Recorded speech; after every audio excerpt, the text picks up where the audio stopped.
நம்முடைய ஜீவியத்திலே நாம் தேவனுக்கு முன்பாய் எப்பொழுதும் துதிக்கிறதற்கு தடையாயிருப்பது நம்முடைய பாவங்கள். ஆமா இல்லையா? பெற்றோரை மதிக்கிறது இல்ல, சைலண்டா இருக்கணும். பெற்றோரை மதிக்கிறது இல்ல, மற்றவரோட குழப்பம் பண்றது, மற்றவர்களை மதிக்கிறது இல்ல, எப்பயும் மற்றவர்களை அற்பமா எண்ணுவது, அதெல்லாம் நல்லதல்ல. நான் மட்டும்தான் கரெக்ட், நான் மட்டும்தான் சரி, நான் சொல்றதான் சரி, நான் தான் புருஷன், நான் சொல்ற மட்டும்தான் நீ செய்யணும் மட்டும் நான் ஆடுவனா இருந்தா நான் ஒரு சுயநலவாதி. என் தவறு என் மனைவி பிள்ளைகள் சொல்லுகிற பொழுது நான் சொறி சொல்ல பழகணும், ஏற்றுக்கொள்ள பழகணும். அதுதான் ஒரு கிறிஸ்தவனுக்கு அழகு. ஒரு பெற்றோர் பிள்ளைகளுடைய தவறை சொல்லும் பொழுது பிள்ளைகள் ஏற்றுக்கொள்ள பழகணும். எஸ், நான் பிள்ளை, என்னை மன்னிங்க என்று ஏற்றுக்கொள்ள இருதயம் இருக்கணும். ஆமென். கர்த்தர் பேசுகிற பொழுது கீழ்ப்படிய பழகணும். இன்னைக்கு அநேகர் கர்த்தருக்கே ரீல், அதனால நீ ஒரு நாளும் முன்னேற மாட்ட, அதனால நீ ஒரு நாளும் விடுதலை பெற முடியாதபடி தத்தளிக்க வேண்டிய சூழ்நிலை வரும். ஆகையினாலே கர்த்தரை துதிக்கிறவன் எப்பொழுதும் செழிப்புள்ளவனாய் இருப்பான். ஆமென்.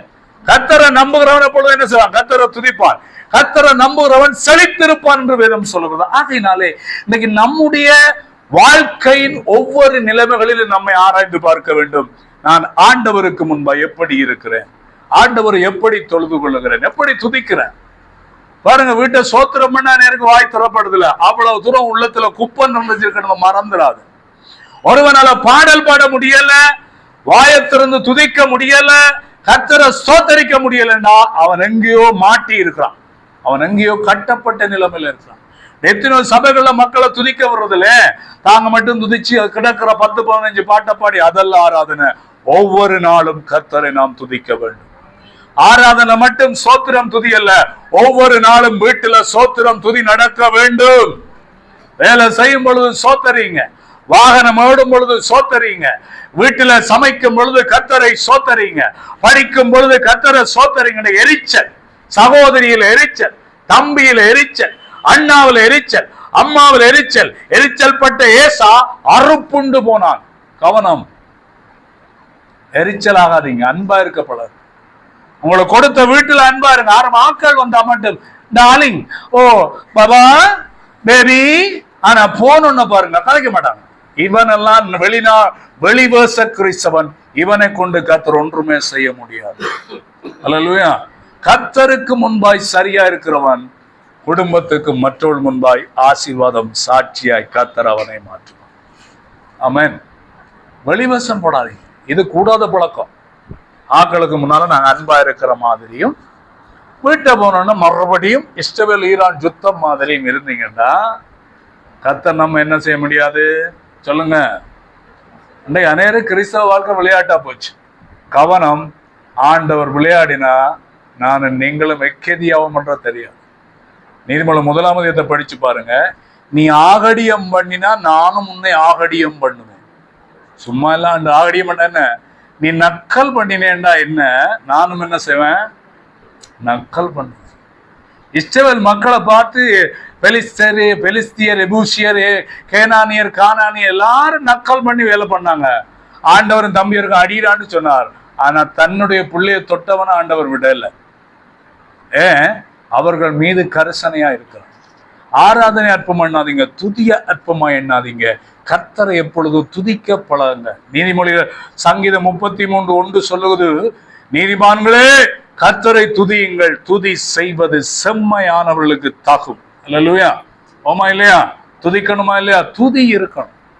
துதி இல்லாத கிறிஸ்தவ வாழ்க்கை ஒரு வனாந்தரத்தை போல, தண்ணீலா வனாந்தரத்தை போல, வறண்ட நிலத்தை போலதான் காட்சி அளிக்கும்.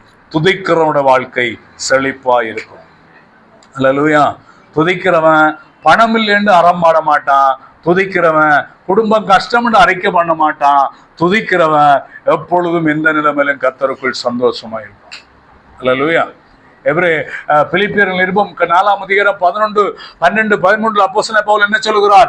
என் குறைச்சலினால் நான் இப்படி சொல்லுகிறதில்லை, தாழ்ந்திருக்கவும் எனக்கு தெரியும், வாழ்ந்திருக்கவும் எனக்கு தெரியும், எந்த நிலைமையிலும் எல்லாவற்றிலும் எப்படியும் மனரம்யமாய் இருக்க கற்றுக்கொண்டேன். 13ஆம் அப்போஸ்தலன் சொல்லுகிறார், என்னை பலப்படுத்துகிற இயேசு கிறிஸ்துவினாலே.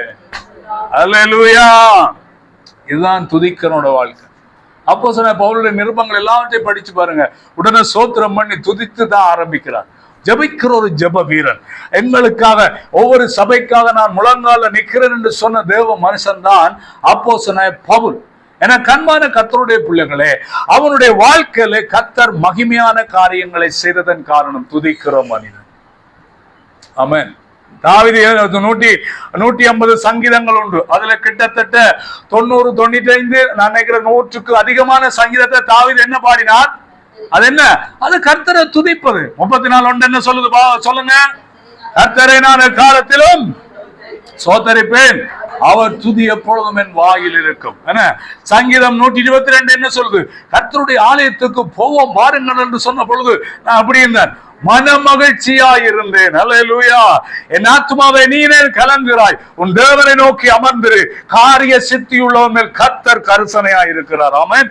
துதித்து பாடின தாவீதுக்கு கர்த்தர் ப்ரமோஷன் கொடுத்தார், கர்த்தர் அவனை உயர்த்தினார், கர்த்தர் அவனுடைய வாழ்விலே பெரிய காரியத்தை தேவன் செய்தார். இன்றைக்கு யோசித்து பாருங்க, நன்றாய் குடும்ப ஜெபம் வைக்கிற குடும்பங்கள்ல கர்த்தருடைய கரம் அமர்ந்திருக்கிறது. ஆமென். எத்தனை பேர் நம்புறீங்களோ இல்லையோ தெரியல. எத்தனையோ கஷ்டப்பட்ட குடும்பத்தை பார்த்திருக்கோம். அவங்க சொல்லுவாங்க, காலை 4 மணிக்கு ஜெபிக்கிறோம், இரவு 8 மணியிலிருந்து 1 மணி தான் ஜெபிக்கிறோம், ஆண்டவர் எங்கள் குடும்பத்தை போஷிக்கிறார். யாழ்ப்பாணத்தில் ஒரு விதவை